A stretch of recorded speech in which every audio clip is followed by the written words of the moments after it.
Kot sem sam že večkrat javno povedal, menim, da je enotirni sistem upravljanja družbe Petrol tudi zaradi hitrejšega in bolj učinkovitejšega vodenja dober in bi sistemu koristil. Vendar odločitev o tem, da ohranimo dvotirni sistem upravljanja, ne pomeni nič drastičnega.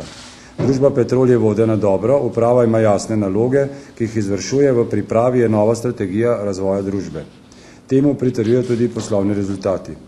Vsekakor pa si tudi z obstoječim načinom vodenja moramo prizadevati za povečanje odzivnosti sistema. Nadzorni svet in uprava morate v prihodnje delovati bolj učinkovito.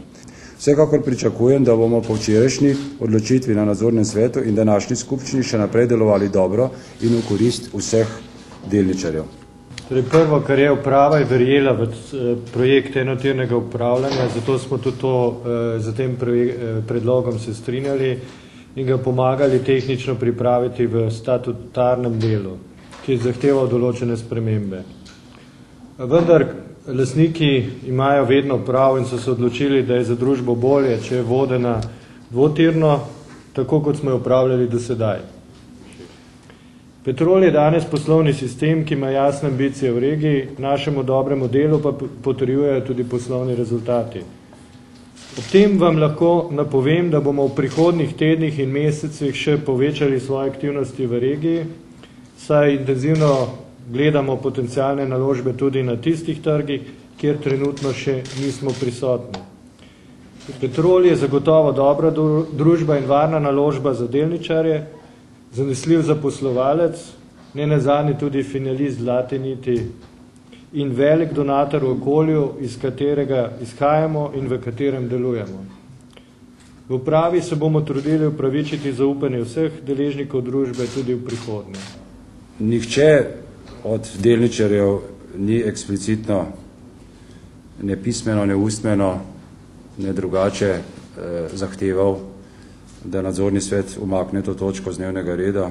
Nadzorni svet je sam po poglobljeni analizi in po izmeritvi pulza pri večjih delničarjih, ki pomembno vplivajo na te odločitve, pač ugotovil, da mogoče čas še ni zrel, da vsi še niso pravzaprav popolnoma po svojem mentalnem sklopu sprejeli teh prednosti enotirnega sistema in da mogoče za to rabijo še malo več časa. In tako, kot sem že rekel, se bo pač o tem lahko odločalo na eni od naslednjih skupščin, redni ali pa izredni. Mislimo, da je korake, ki jih je zdaj uprava sprejela, kar se tiče aktivnega upravljanja, so šli po vseh postopkih, po vseh pravilih igre, ki veljajo in temu bomo še naprej sledili.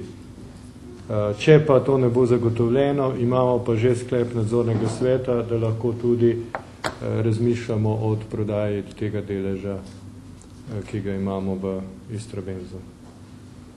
Poglejte, zdaj, kot sami veste, sestave nadzornega sveta do naslednje redne skupščine ali pa izredne skupščine brez 75% večine se ne da menjati oziroma se ne da dopolnjevati, razen če kateri od članov nadzornega sveta, obstoječih članov nadzornega sveta odstopi in se ta odstop potem sprejme. Jaz sem pa javno povedal tudi zdaj v teh diskusijah v zadnjih parih tednih, da se bom vsekakor zavzemal za to, če bi prišlo seveda do enotirnega sistema, pa tudi če ne bo prišlo do enotirnega sistema, tudi v dvotirnem sistemu, da bi vendar bilo kljub temu prav, da je zastopnik malih delničarjev prisoten. Ali v upravnem odboru, če se spremeni statut na enotirni sistem, ali pa v nadzornem svetu, če ostane dvotirni sistem. Jaz sem to večkrat povedal javno, tako da nisem spremenil mnenja.